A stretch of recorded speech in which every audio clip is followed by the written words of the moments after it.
Hello बच्चों, let's read the question. Particle A of mass m1 moving with velocity √3 I cap plus j cap meter per second collides with another particle b of mass m2 which is at rest initially. Let v1 and v2 be the velocities of the particle a and b after collision respectively if m1 equals twice of m2 and after collision v1 equals I cap plus √3 j cap meter per second. The angle between v1 and v2 is. Here we have given 4 options. Now to answer this question, first we will discuss here the key concept, and here the key concept will be conservation of momentum.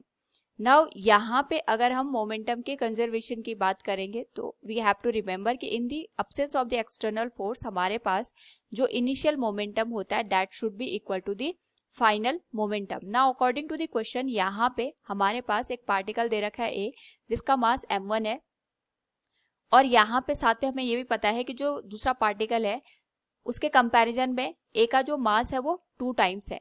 तो यहाँ पे initially अगर हम बात करें, ये ए particle हो गया, ये बी पार्टिकल हो गया, ये तो रेस्ट की कंडीशन में है. यहाँ पे हमारे पास जो ए पार्टिकल है it is moving with velocity √3 I cap plus J cap. जब कोलिजन हो जाता है तो यहाँ पे जो ए है ये v1 वेलोसिटी के साथ मूव करता है और जो b है ये v2 वेलोसिटी के साथ मूव करता है. हमें इन्हीं वेलोसिटी के बीच का एंगल फाइंड आउट करना है क्योंकि यहाँ पे कोई भी एक्सटर्नल फोर्स काम नहीं कर रहा है. तो यहाँ पे हम कंजर्वेशन ऑफ मोमेंटम अप्लाई कर सकते हैं, that is initial momentum will be given as final momentum. तो इनिशियल मोमेंटम आ जाएगा m1 इंटू यहाँ पे जो हमारे पास इसकी वेलोसिटी है that is √3 I cap plus J cap. क्योंकि जो बी पार्टिकल है वो तो रेस्ट में है तो इसका जो मोमेंटम होगा वो 0 के बराबर आ जाएगा. It will be equal to momentum of the particle after the collision. तो ये आ जाएगा हमारे पास m1 v1 plus m2 v2 के बराबर.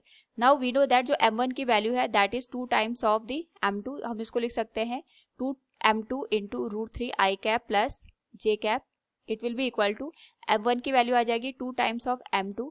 v1 की वैल्यू आफ्टर कोलिजन दे रखी है I cap plus √3 J cap के बराबर and it will be added to the m2 into v2. यहाँ से हम पहले v2 की वैल्यू कैलकुलेट करेंगे. m2 से m2 के जो टर्म है वो कैंसिल आउट हो जाएंगे. So it will B 2 into √3 I cap plus 2 J cap. और यहाँ पे अगर हम इस टर्म को लेफ्ट हैंड साइड शिफ्ट कर दे तो ये आ जाएगा -2 I cap minus 2 √3 J cap equals v2 के बराबर. नाउ यहाँ से अगर हम ऑब्जर्व करें तो हमारे पास जो v2 की वैल्यू आएगी that will be given as 2 into √3 minus 2 I cap. यहाँ से हम माइनस जे कैप कॉमन लेंगे तो ये आ जाएगा 2 √3 minus 2 will be equal to v2. So from the given question अगर हम यहाँ पे ऑब्जर्व करें तो यहाँ से हमने 2 को कॉमन ले लिया तो ये बन गया हमारे पास. तो यहाँ से हमने I कैप को कॉमन ले लिया, ये बन गया 2 √3 माइनस 2 और यहाँ से माइनस जे को कॉमन लिया तो ये बन गया हमारे पास यहाँ पे 2 √3 माइनस 2 जे कैप के बराबर. Now according to the question हमारे पास यहाँ पे जो v1 की वैल्यू दे रखी है it is given as I cap plus √3 J cap के बराबर. तो सबसे पहले या तो हम यहाँ पे cos थीटा का यूज करके एंगल की वैल्यू निकाल सकते हैं. That will B vector v1 multiplied with vector v2 divided by magnitude of vector v1 multiplied with magnitude of vector v2. या तो हम यहाँ पे v1 और v2 के इंडिविजुअल एंगल निकाल के इसको सॉल्व कर सकते हैं. So we can say here हमारे पास जो v1 है इसकी वैल्यू है I cap plus √3 J cap के बराबर. इसके करस्पॉन्डिंग सबसे पहले हम एंगल निकालेंगे that will be tan theta equals coefficient of J cap, ये आ जाएगा √3 divided by coefficient of I cap, ये आ जाएगा 1 के बराबर. तो यहाँ से जो थीटा की वैल्यू आएगी that will be given as 60 degree. अगर हम इसको कोऑर्डिनेट में ड्रॉ करें तो v1 हमारे पास यहाँ पे एक्स एक्सिस के साथ 60 डिग्री के एंगल पे लाई करेगा. दूसरा अगर हम बात करें यहाँ पे जो v2 है इसकी जो वैल्यू दे रखी है it is 2 √3 minus 2 I cap minus J cap 2 √3 minus 2 के बराबर. तो इसके करस्पॉन्डिंग यहाँ पे अगर हम एंगल की वैल्यू निकालेंगे ये हो जाएगा कोफिशिएंट ऑफ जे कैप.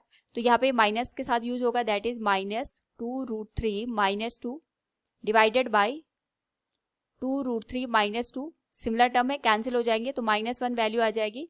यहाँ से जो थीटा की वैल्यू है that will be given as 45 degree. यानी ये हमारे ये बता रहा है कि हमारे पास जो एंगल की वैल्यू है -45 डिग्री है। -45 का मतलब हो गया कि हमारे पास जो एंगल मूव करेगा ये क्लॉकवाइज डायरेक्शन में मूव करेगा विद एक्स एक्सिस। अगर हम एक्स एक्सिस के रिस्पेक्ट में एंटी क्लॉकवाइज डायरेक्शन में मूव करते हैं तो एंगल हम पॉजिटिव लेते हैं, और अगर हम क्लॉकवाइज मूव करते हैं तो हम नेगेटिव एंगल को कंसिडर करते हैं। So it will B angle of 45 degree. तो हमसे V1 और V2 के बीच का एंगल पूछा गया था। तो जो टोटल एंगल है अगर हम यहाँ से देखें तो हमारे पास जो एंगल की वैल्यू आएगी इसको हम थीटा डैश से रिप्रेजेंट कर सकते हैं। It will be 105 degree. So from the given question we can say here the angle between V1 and V2 is 105 degree. Option D will be the right one. Hope all you understood it. Thank you and best of luck.